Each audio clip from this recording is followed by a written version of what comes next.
apa kabar semua? Senang sekali seri ini Ayu Ningtyas dapat menjumpai Anda kembali dalam program kesayangan kita, Dokterku. Disiarkan langsung dari studio El Sinta TV dan 95,7 FM Fit Radio Semarang. Seperti biasa, selama 1 jam ke depan kami akan menyajikan informasi seputar kesehatan Anda dengan tema kali ini yaitu peranan akupuntur pada infertilitas. Bagi Anda yang ingin bertanya langsung, silakan di 021 2520 666 atau bisa juga kirim pertanyaan Anda ke email kami di dokterkuelsinta@yahoo.co.id. Hari ini pemirsa, kita kehadiran dengan Dr. Anindita Prabaswari RH SPAK. Beliau adalah dokter spesialis akupuntur dari Rumah Sakit Hermina Depok. Kita sapa dulu Dr. Anindita yang sudah hadir di samping saya tentunya. Dr. Anindita, apa kabar? Baik, alhamdulillah. Mbak Rini, apa kabar? Alhamdulillah sehat juga dokter. Wow, senang sekali ya dok ya. Energinya nih positif sekali gitu ya. Oke, semangat ya dok ya. Tetap semangat. Selalu dong ya, walaupun di tengah pandemi COVID-19. Iya, harus tetap semangat. Harus selalu tetap semangat jaga ya. kesehatan. Iya, amin gitu ya. Sehat, bugar, sehat semua ya pemirsa ya. Baiklah, hari ini kita bahas mengenai peranan akupuntur dok pada infertilitas. Nah, akupuntur ini sebenarnya unik ya dok ya.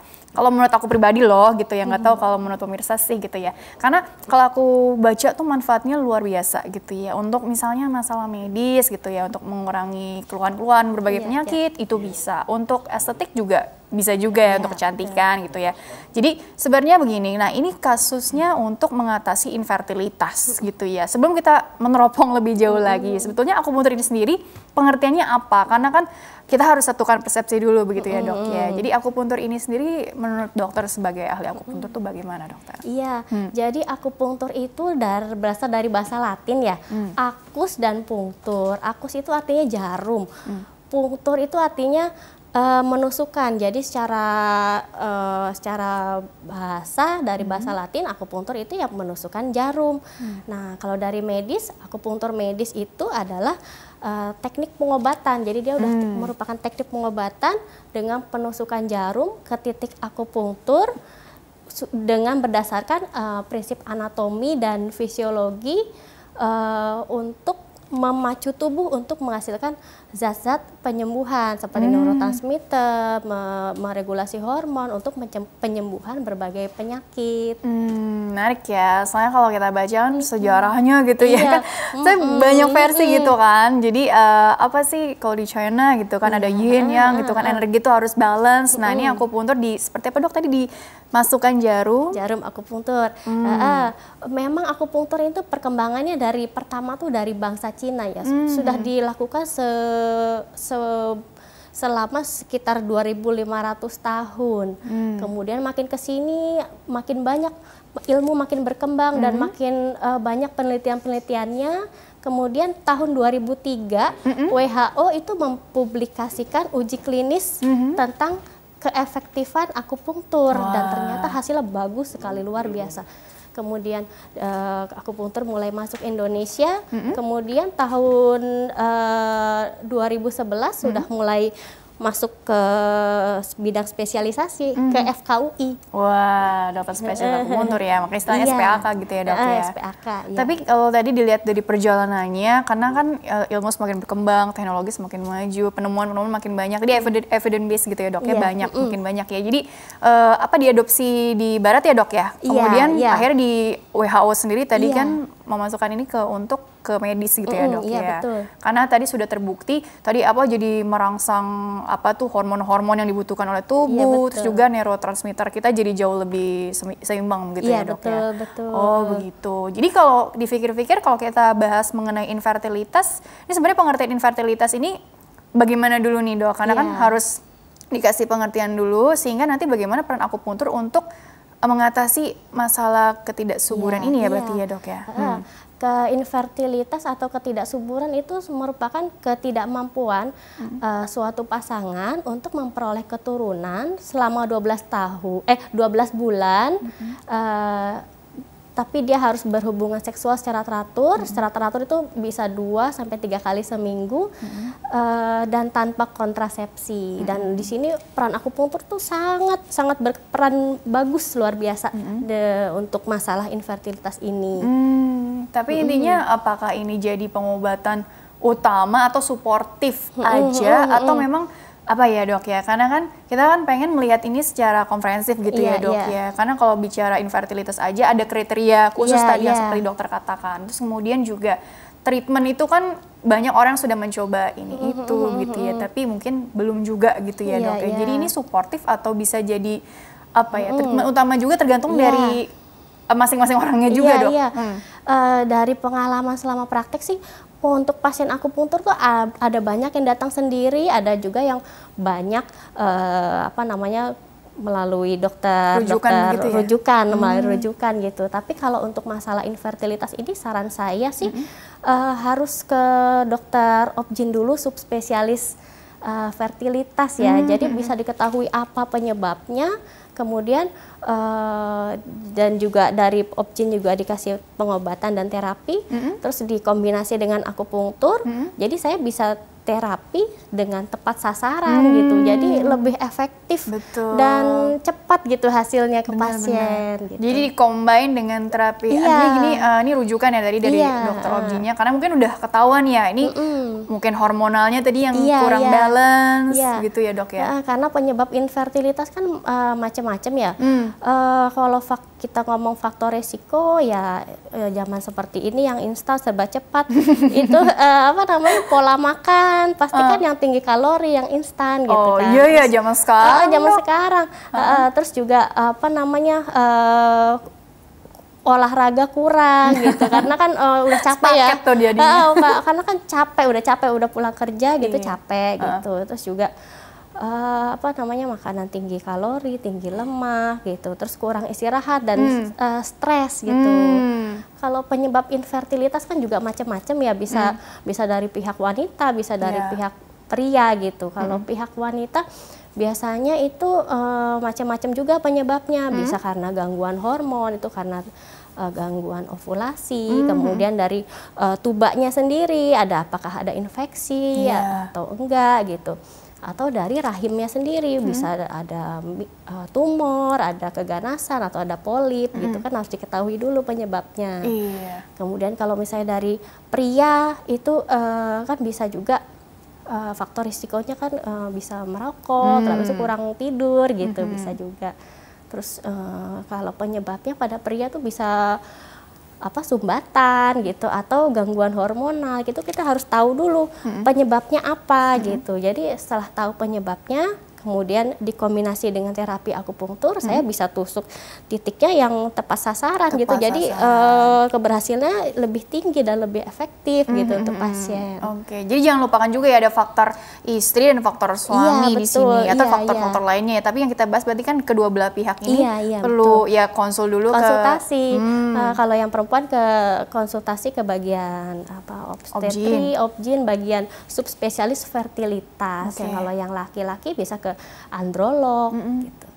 Kalau di Hermina Depok departemen akupunktur sudah bagian akupunktur, poliakupunktur sudah bekerja sama dengan bagian fertilitas. Seperti terintegrasi gitu ya dok ya. Jadi pasien mendapatkan terapi yang menyeluruh gitu, yang lengkap.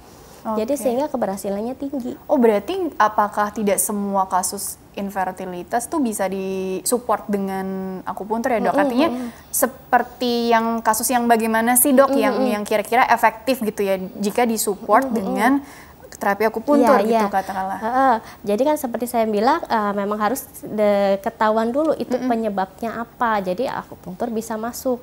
Misalnya ya ada gangguan hormonal gitu, akupunktur bisa masuk untuk meregulasi sistem hormonal, menormalkan kembali siklus haid gitu.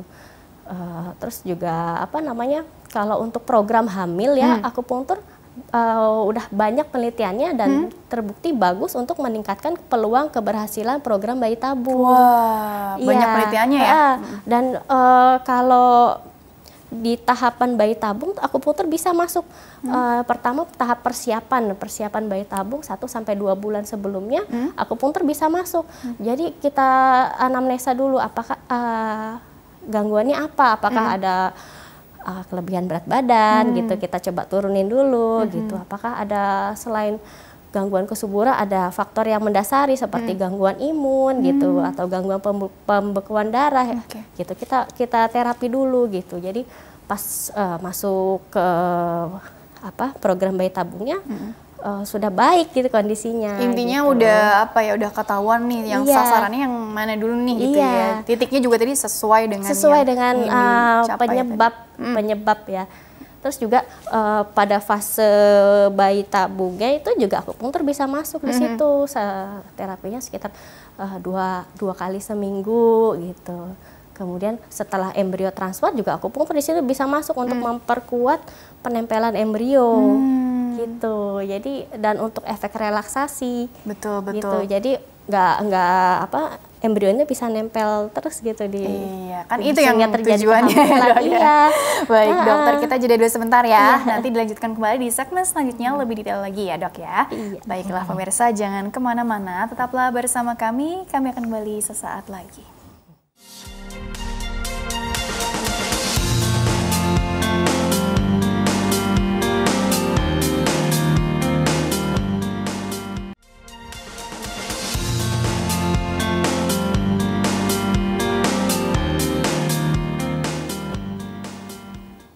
Ya pemirsa, terima kasih Anda masih bersama kami di program Dokterku, masih membahas mengenai peranan akupuntur pada infertilitas bersama dengan Dr. Anindita Prabaswari RH-SPAK. Beliau adalah dokter spesialis akupuntur di Rumah Sakit Hermina Depok. Bagi Anda yang ingin bertanya, silakan di 021 2520 666 atau bisa juga kirim pertanyaan Anda ke email kami di drkuelsinta@yahoo.co.id. Acara ini juga bisa dinikmati streaming online ya di YouTube channel kami Dokterku Elsinta TV. Jangan lupa ya.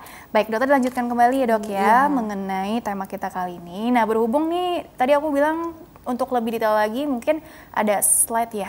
Ya, sudah dokter persiapkan dari rumah tentunya, dari rumah sakit. Oke.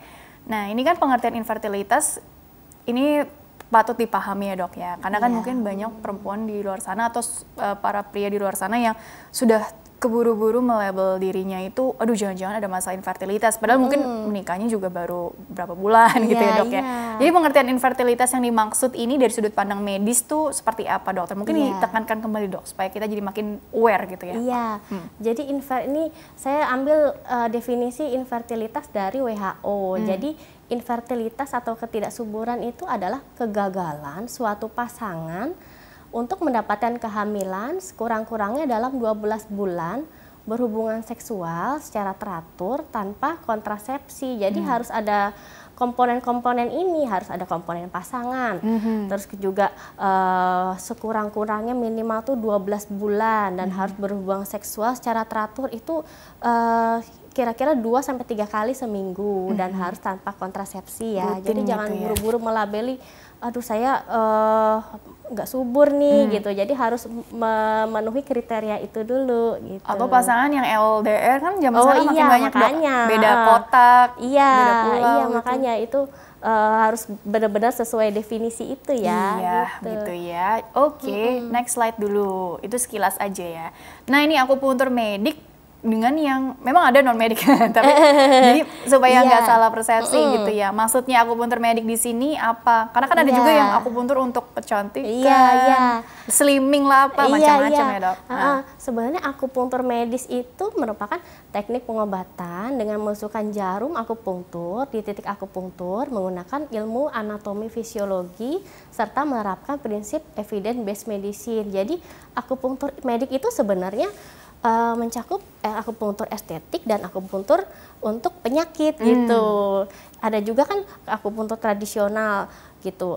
Bedanya apa dengan akupunktur medis? Kalau akupunktur medis itu sudah melalui tahapan penelitian, tahapan evidence based, jadi terbukti efektif untuk pasien dan juga dikerjakan oleh tenaga medis semuanya. Jadi dalam hal ini dokter spesialis akupunktur gitu. Jadi manfaatnya banyak sekali. Bisa untuk estetik gitu, untuk pengobatan. Di sini kita lagi bahas untuk ini ya, infertilitas. Iya, nanti kalau yang untuk khusus penyakit nanti lagi ya, Dok ya. Iya. Next penampilan selanjutnya. Baik. Nah ini mekanisme kerja akupuntur nih. Memang memang dari penelitian terus berkembang, ilmu biomedis, biomolekuler selalu berkembang. Ternyata setelah diteliti, titik akupunktur tuh istimewa, Mbak Rini. Jadi tuh titik akupunktur itu merupakan kumpulan serabut saraf, kapiler, sel mas, sel P itu dan juga mempunyai sifat karakteristik dia itu apa namanya, potensial apa namanya, tahanan listriknya itu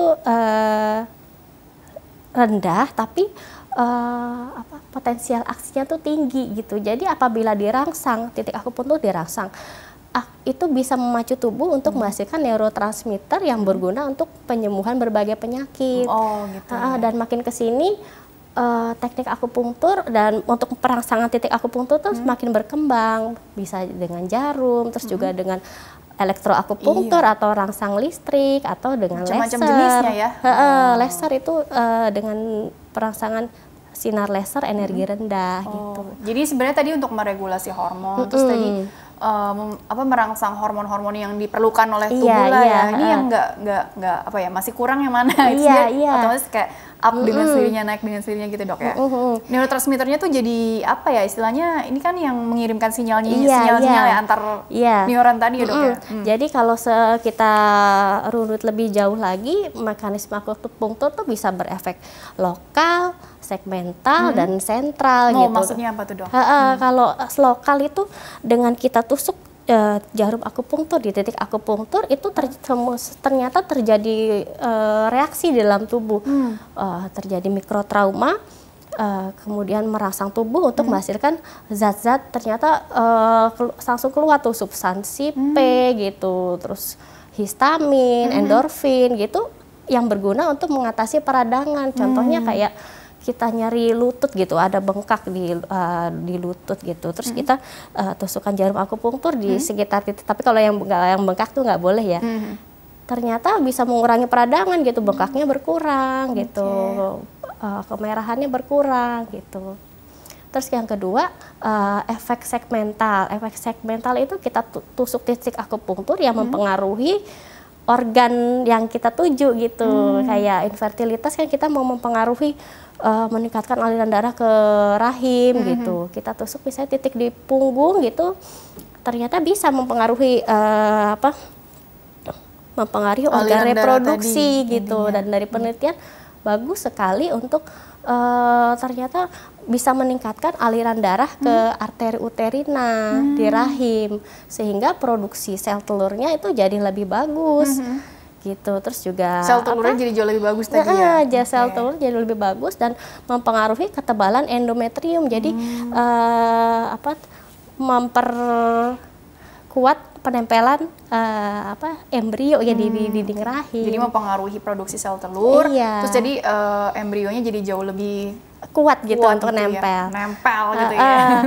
Terus juga akupunktur juga ada efek sentral ya. Jadi dengan penusukan titik akupunktur itu bisa mengirimkan sinyal diteruskan ke medula spinalis, kemudian diteruskan lagi ke otak. Di otak ada pusat untuk mengatur hipotalamus pituitari gitu, mengatur regulasi hormonal. Untuk regulasi hormonal gitu. Terus itu juga memproduksi beta endorfin ke seluruh tubuh. Itu untuk untuk regulasi metabolisme, regulasi hormonal itu bagus sekali. Tapi artinya tetap harus dalam berapa kali akupunktur dong, berapa kali sesi? Jadi kalau akupunktur itu bagusnya itu dilakukan seminggu 2-3 kali, satu serinya 12 kali terapi. Gitu. Oke, next slide dulu ya, dok ya. Coba. Next slide. Ayo, slide selanjutnya ini efeknya pada infertilitas. Tadi kan sebenarnya sudah dibahas ya dok ya, tapi mungkin lebih ke kasus perempuan ya. Nah kalau untuk pria sendiri, tadi kan ya memang kan ada konsul ke androlog lah atau apa gitu ya. Tadi perempuan untuk meningkatkan fungsi ovarium. Nah kalau untuk secara umum lagi dok, ini kan soalnya ada kata-kata sistem endokrin lah, apa jadi lebih seimbang. Jadi poin-poin tambahannya efek akupunktur pada infertilitas ini sendiri seperti apa dok, berdasarkan slide? Jadi akupunktur itu baik ya sebagai terapi infertilitas, baik pada pria dan wanita. Jadi fungsinya itu dengan mekanisme yang tadi itu bisa meningkatkan aliran darah ke organ reproduksi, sehingga diharapkan kualitas, kalau laki-laki ya kualitas sperma dan jumlahnya itu jadi lebih bagus gitu. Kuantitas gitu. Kuantitas dan kualitas sperma jadi lebih bagus. Kalau di wanita itu ya apa namanya, memperlancar aliran darah ke rahim sehingga sel telurnya itu lebih bagus ya kualitasnya. Matang gitu terus juga. Iya. Kan apa ya, kan ada kasus banyak tuh sekarang. Kecil-kecil ya PCOS ya. PCOS itu ya. Iya, jadi untuk mempercepat maturasi oosit ya. Terus juga mempertebal dinding rahim gitu. Jadinya implantasi embrionya lebih bagus, lebih baik gitu ya. Luar biasa ya manfaatnya. Luar biasa. Coba slide selanjutnya dulu lagi deh. Tadi kan ini kelanjutannya ya dok ya? Iya. Oh, ada efek akupuntur dan elektroakupuntur. Bedanya apa dengan yang ditusukkan jarum tadi dok? Jadi metode akupuntur kan ada berbagai modalitas. Yang pertama dengan jarum, yang kedua dengan stimulasi listrik, yang ketiga dengan laser punktur. Jadi dengan pasien datang, kita anamnesa dulu gitu, riwayat kesehatannya gitu. Kemudian kita pilihkan modalitas yang paling tepat untuk pasien gitu.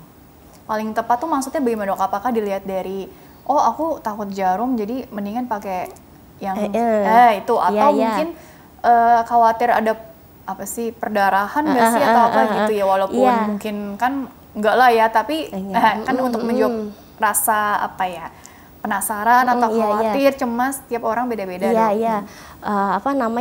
Pasien datang gitu kan, tentunya kita tanya riwayat kesehatan, terus kita juga tanya apakah ada riwayat penyakit jantung atau enggak, terus minum pengecer darah atau enggak, terus gula tinggi gitu.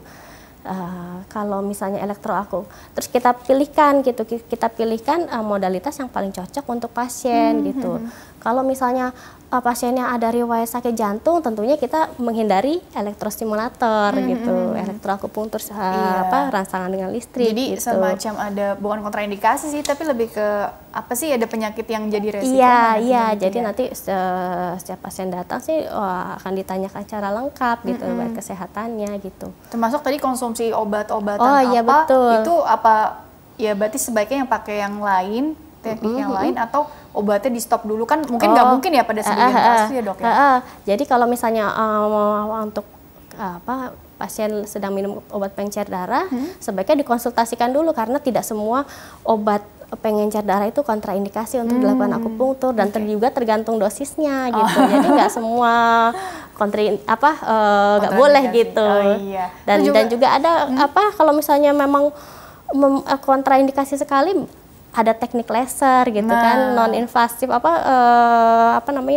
lebih minim gitu, dan nggak nyeri. Biasanya yang takut jarum juga mintanya laser punktur. Iya kan, ada takut jarum ditusuk. Tapi walaupun jarumnya ukurannya juga enggak yang enggak. Jadi jarum akupunktur tuh macam-macam ya, ada yang pendek, ada yang makin panjang. Itu penggunaan tuh disesuaikan dengan ketebalan kulit gitu, ketebalan jaringan yang ditusuk gitu. Tentunya berbeda dengan kita nusuk di perut dengan tusuk untuk estetika di wajah, itu jarumnya beda. Dan diameternya itu tipis sekali, 0,25 mm gitu. Kita bayang, dan jarumnya tuh sifatnya elastis gitu. Jadi kalau misalnya ditusuk rasa nyerinya minimal sekali. Tapi kalau untuk kesuburan berarti baik itu pria ataupun wanita, tadi titik-titiknya itu apakah tadi kan dokter bilang punggung nih, atau tergantung dari kasusnya juga tadi. Setelah dibaca riwayatnya begini, berarti titiknya di sini. Beda-beda tiap orang, atau ada umum aja sih kalau untuk kesuburan ya pasti di punggung, di mungkin area sekitar. Tentunya tiap orang beda-beda ya, sesuai kasus dan juga sesuai tahapan program kehamilannya. Kita sesuaikan semuanya gitu. Dan apakah titiknya perlu ditambah, karena kausanya berbeda-beda kan, kausanya ada yang sakit imun gitu, apakah kausanya penyakit dari hormonal atau harus penurunan berat badan gitu kan, kita tambahin. Jadi gitu, tergantung kasusnya begitu ya. Terus tadi di saat aku baca kan itu untuk banyak ini ya dok ya, evidence base yang buat kasus untuk persiapan lah ya, persiapan bayi tabung lah segala macam, dari sebelum sampai pada saat tindakan di embryo transfer lah segala macam gitu ya dok ya. Nah itu kan untuk kasus bayi tabung tadi sudah terbukti cukup banyak mensupport keberhasilan bayi tabung itu sendiri. Tapi kalau untuk yang katakanlah belum menikah gitu ya, tapi siklus haidnya berantakan gitu ya, atau sebaliknya sudah menikah tapi memang mau regulasi hormon dulu nih supaya nanti pada saat merencanakan kehamilan dia sudah inilah ya udah bagus lah ya istilahnya, udah ada sehat, udah siap lah gitu. Nah itu bagaimana dokter? Jadi akupunktur ini kalau kita perhatikan gitu memang sangat baik ya untuk setiap siklus hidup wanita gitu. Mulai dari mulai dapat haid gitu, bisa untuk membantu meregulasi haidnya gitu. Misalnya ada ketidakteraturan haid atau ada nyeri haid gitu. Bagus gitu dengan akupunktur. Biasanya nyeri haidnya gitu jadi lebih lebih nyaman gitu selama jadi haid. karena efek relaksasi itu efek relaksasi dan efek anti nyeri dari akupunktur gitu. Dan akupunktur kan biasanya karena gangguan haid itu karena hormonal ya. Kalau karena hormonal akupunktur bagus untuk menyeimbangkan hormon gitu. Jadi lebih bagus untuk remaja ya itu. Kemudian sebelum menikah, nah akupunktur ini bagus ya untuk program kehamilan gitu. Ya. Oke, coba ditahan dulu ya dok. Ada suara telepon masuk. Barangkali kita sapa dulu ya. Halo. Ya, pagi. Iya, dengan siapa Bapak di mana? Saya Matondang, Jakarta Selatan. Bapak Matondang dari Jakarta Selatan, Jaksel. Oke, silakan Pak Matondang ingin bertanya apa kepada dokter ya? Ya, saya pernah 2 tahun ya terapi tusuk jarum. Tusuk jarum akupuntur sama nggak ya? Iya sama Pak. Tapi yang melakukan itu tukang pijat tradisional. Gejala yang saya rasakan adalah kaki, tangan, badan, kepala terasa pegel linu. Jadi sekali terapi tusuk jarum itu 16 jarum ya dari kepala hingga kaki. Terasa memang saat ditusuk lalu dipelintir-pelintir, diputar gitu terasa nyaman. Tapi udah itu balik lagi pegel linu selama 2 tahun. Pertanyaan saya, apakah terapi akupuntur ini pengobatan hanya untuk nyaman sesaat? Terima kasih. Usia berapa Pak? Waktu dulu saya masih usia 50 tahun, sekarang udah 65. Oh, 50 sampai 52 coba tadi ya. Saat usia 50, di situ saya terapi akupuntur. Tapi penyakit utamanya berarti mungkin dokter ada yang tanyakan kali ya? Waktu itu Bapak terapi untuk penyakit apa Pak ya? Terasa di kaki, utamanya di paha, tubuh, tangan tuh terasa pegel linu tadi ya. Hanya itu aja. Gitu. Oh iya, baik Pak. Tapi gini tambahan dok, rasanya memang nyaman, tapi persis kayak dipijit aja gitu. Bedanya mungkin langsung urat saraf itu yang kena. Kalau pijit kan melalui kulit dulu ditekan. Nah itu. Makasih dok. Okay. Iya, baik. Terima Bagaimana kasih Bapak. tanggapannya dok? Langsung. Ya terima kasih atas pertanyaannya. Jadi akupunktur medis itu bukan pasti menyembuhkan kayak gitu karena kan udah banyak penelitiannya gitu. Jadi tuh mekanisme kerjanya itu dengan penusukan jarum akupunktur. Kalau misalnya untuk ke kasus nyeri otot ya, dengan penusukan jarum di titik akupunktur itu bisa mengirimkan sinyal ke otak untuk menekan rasa nyeri. Kemudian untuk ototnya sendiri dari penelitian bisa untuk mengurangi kaku otot gitu. Jadi ototnya lebih rileks gitu. Terus juga mengurangi peradangan. Kalau kasusnya untuk otot biasanya sih cepat ya, dengan akupunktur 4 sampai 6 kali udah membaik gitu, udah bagus gitu. Kecuali misalnya nyerinya tuh karena saraf kejepit gitu, memang itu perlu berproses ya, bisa sampai 12 kali gitu. Tapi hasilnya baik.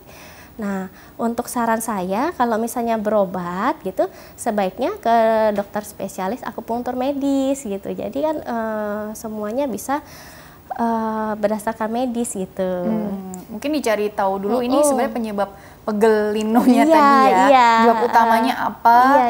Terus kan nanti biar dari dokter yang menanganinya itu bisa konsul atau lihatlah hasilnya dari akupunkturnya juga titiknya yang sesuai dengan penyebab utamanya. Iya, betul. Akupunktur sih hasilnya bagus ya untuk nyeri otot.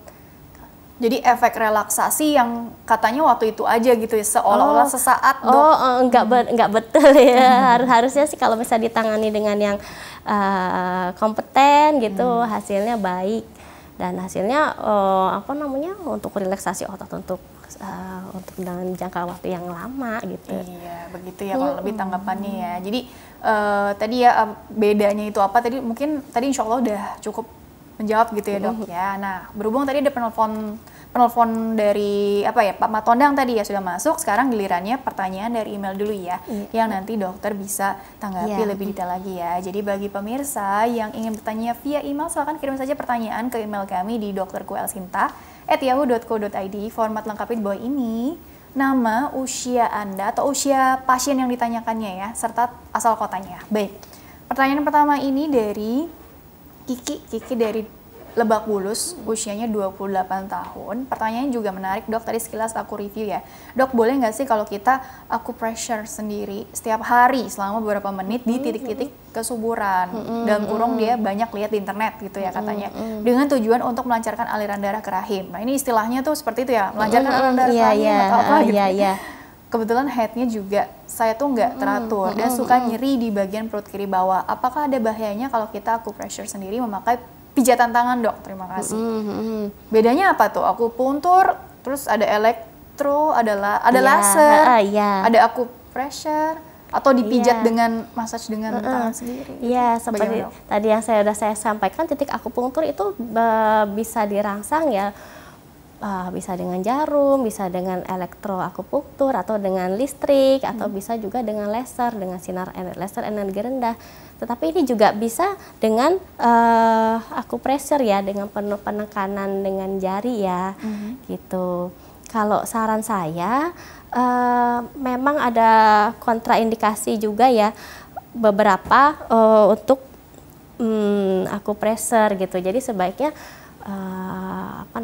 konsultasikan dulu ke dokter akupunktur, kemudian biar bisa dicari tahu gitu penyebabnya gitu, kemudian di terapi akupunktur, karena efektivitas dari penusukan dengan jarum dibandingkan dengan acupressure tuh lebih bagus dengan jarum gitu.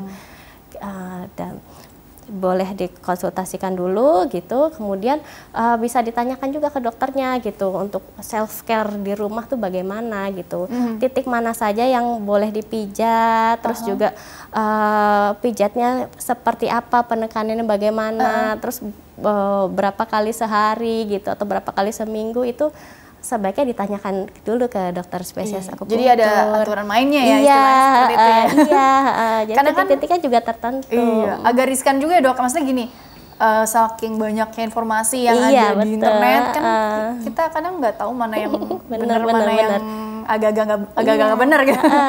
Jadi perlu konsul ke ahlinya, itulah maksudnya supaya menghindari efek-efek yang kita nggak mau gitu ya, Dok ya. Jangan aku sendiri malah jadi kenapa-kenapa gitu kan nggak mau dong. Oke, kurang lebih seperti itu ya. Ini Kiki dari Lebak Bulus, insya Allah tadi jawabannya sudah sangat membantu gitu ya.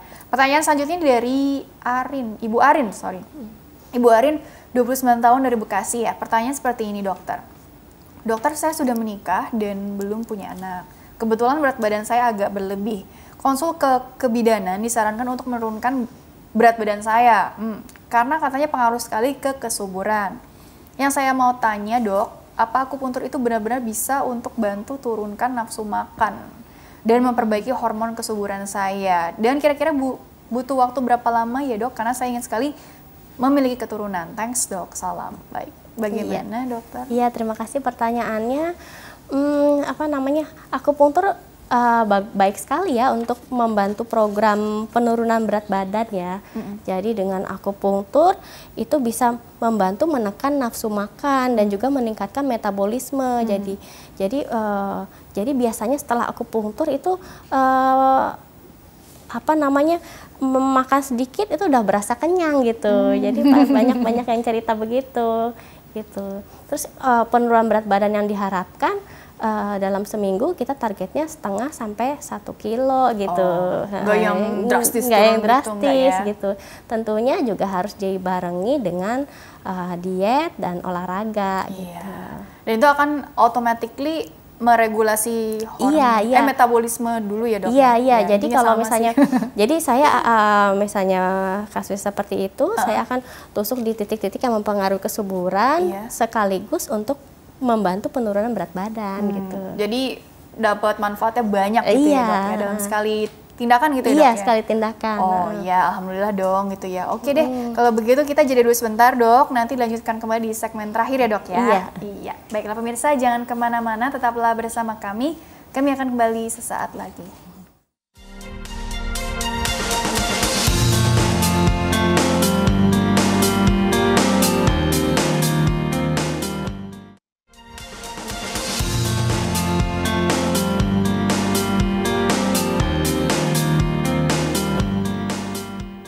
Pemirsa, terima kasih Anda masih bersama kami di program Dokterku. Masih bersama dengan Dr. Anindita Prabaswari RH-SPAK, dokter spesialis akupuntur dari Rumah Sakit Hermina Depok untuk membahas mengenai peranan akupuntur pada infertilitas. Dan Dr. Anindita dilanjutkan kembali ya dok ya. Jadi sebenarnya sebelum ke closing statement, aku mau bertanya mengenai ini ya dok. Tadi kan efek yang dihasilkan tuh seperti efek relaksasi gitu ya dok ya. Jadi bikin orang ketagihan sih. Oke, ada satu penelpon lagi ya. Oke, masih bisa tertampung. Baiklah, kita sapa dulu ya dok ya. Halo, dengan siapa? Di mana? Silakan. Halo, dengan Andre Bekasi, Mbak. Baik, ingin bertanya apa Bapak? Saya kan penderita osteospermae. Dengan proses tusuk jarum ini bisa sembuh nggak gitu? Oke, dokter ada yang ingin tanyakan lebih detailnya lagi, dok? Usia berapa Pak? Usia 35. 35. Berat badan juga over. Terus mau program juga bayi tabung. Dengan tusuk jarum ini bisa meningkatkan berapa persen? Oke. Keberhasilan bayi tabung. Probabilitasnya gitu ya? Iya. Baik, ada lagi yang ingin disampaikan atau dokter Itu ingin aja. ditanyakan? Oke. Baik, silakan dokter. Nah, ini untuk di prianya ataupun juga untuk istrinya juga bisa sama-sama akupuntur juga gitu barangkali untuk semakin mendukung programnya gitu ya dok? Iya, jadi akupunktur itu untuk kasus ini ya oligosperma ya. Jadi Bapak sebaiknya apakah sudah konsultasi ke bagian androlog ya? Jadi kita tahu itu oligonya itu karena apa? Apakah karena sumbatan ataukah karena hormon gitu? Jadi kalau misalnya ada sumbatan tertentu harus diatasi dulu sumbatannya, baru nanti kita akupunktur untuk membantu meregulasi hormon. Dan juga Bapak tadi ada ini ya, kelebihan berat badan gitu. Jadi bisa dengan akupunktur kita terapi untuk kesuburannya sekaligus untuk membantu program berat badan. Kemudian selain akupunktur gitu memang pola hidup itu harus terus dijaga ya, kayak pola makan yang harus yang tinggi serat, olahraga, terus itu jangan begadang gitu, kemudian hindari rokok, alkohol gitu. Kurang lebih seperti itu ya. Tapi ini menarik ya dari pertanyaan dari beberapa penelpon dan juga email tadi ya dok ya. Sebetulnya kalau bicara sesi treatment akupunktur itu sendiri kan memang ada yang bilang, waduh seperti ketagihan nih karena efeknya itu menyenangkan gitu ya. Tapi kan tujuan utamanya tadi kan ingin mencapai kesuburan gitu ya dok, supaya nanti mendapatkan keturunan, amin gitu ya. Tapi memang butuh waktu berapa kali, kemudian juga nggak bisa atau nggak boleh berhenti di tengah-tengah, atau mungkin jadwalnya juga kan karena lagi terkait pandemi COVID-19 ya dok ya. Kita kan mikir ya, aduh aman gak nih gitu ya di tengah pandemi ini sering-sering keluar gitu ya, atau mungkin pengaturan jadwalnya juga apakah harus tetap stick sama yang supaya efek akupunturnya ini tetap oke atau bagaimana dok? Iya, kalau akupunktur kan baiknya itu dilakukan seminggu 2-3 kali ya, tergantung kondisi tubuh, tergantung kondisi pasien gitu. Sebaiknya sih apabila sudah terdiagnosis dari bagian obgyn gitu, terus pasangan sudah mendiskusikan kapan waktu yang tepat gitu untuk berobat, sebaiknya berobat secara teratur gitu. Kalau akupunktur bagusnya seminggu 2 kali atau 3 kali, satu serinya 12 kali terapi gitu. Tentunya itu harus konsisten gitu biar hasilnya lebih efektif dan lebih maksimal gitu.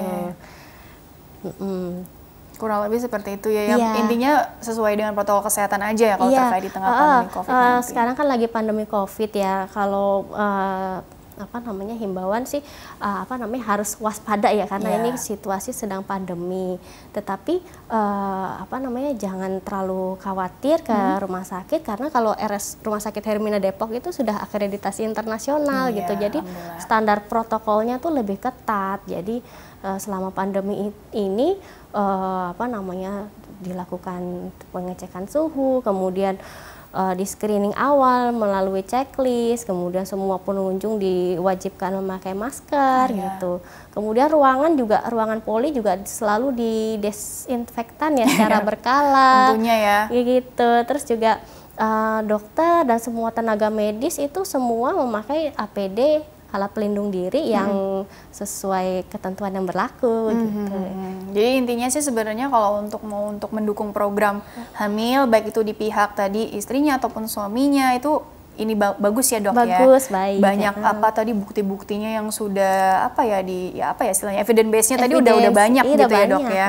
Jadi nggak usah ragu-ragu lagi sih sebenarnya Iya. seperti itu. Yang penting tadi bagaimana di-combine ya dok ya. Kalau aku pikir tadi mungkin kalau ada perlu konsul ke objinnya lebih khusus lagi atau konsul ke penyakit-penyakit yang lainnya berdasarkan tadi faktor resiko masing-masing, Iya, itu juga betul. akan sangat membantu sekali sangat gitu ya dok membantu, ya. Dan gaya iya. hidup sehatnya tentunya ya dok Iya, ya. betul. Oke. Betul. Dok, mungkin sedikit saran ya, karena kan ada juga yang bertanya apakah ketika sudah di akupuntur ini kita perlu tambahan suplemen lah yang untuk meregulasi hormon lah atau apa gitu. Ini apakah sifatnya juga akan membantu juga atau bukan bertentangan ya? Ada ini nggak seperti kontraindikasi juga nggak? Nggak jadi, boleh konsumsi apa dulu gitu dok? Kalau kita pasti sejalan ya dengan bagian objin atau bagian androlog gitu. Efeknya tuh nggak mungkin bertentangan gitu. Jadi misalnya dari objin dianjurkan obat ini gitu, nggak apa-apa diteruskan saja dan akupunturnya jalan. Jadi berjalan bersamaan gitu. Insya Allah hasilnya jauh lebih baik. Amin. Jadi pentingnya adalah tadi ya konsul ke memang Iya, ahlinya langsung jadi gitu ya dok ya, ke spesialis akupunturnya dan juga tadi tim-tim lain yang terlibat gitu ya Iya, dok betul. ya. Baiklah dokter, karena waktunya juga terbatas, jadi kesimpulan yang bisa dokter sampaikan singkat saja mengenai tema hari ini, silakan ya dok ya. Iya, jadi akupunktur itu merupakan terapi yang aman dan baik sekali hasilnya untuk menunjang keberhasilan program kehamilan, bisa baik pada program alami ataupun inseminasi ataupun bayi tabung gitu. Dan jangan khawatir ke rumah sakit karena rumah sakit sudah menerapkan protokol kesehatan sesuai ketentuan yang berlaku. Iya, baik, terima kasih dokter telah berbagi ilmunya di sini. Kembali, ya. Insya Allah membawa banyak manfaat untuk Amin. orang banyak ya. Sukses, Amin. berkah selalu untuk dokter Andita ya. Terima kasih. Iya, baiklah pemirsa, terima kasih juga Anda telah mengikuti program ini. Saya Rini Ayuning Tias beserta seluruh tugas mohon undur diri dari hadapan Anda. Sekian, sampai jumpa.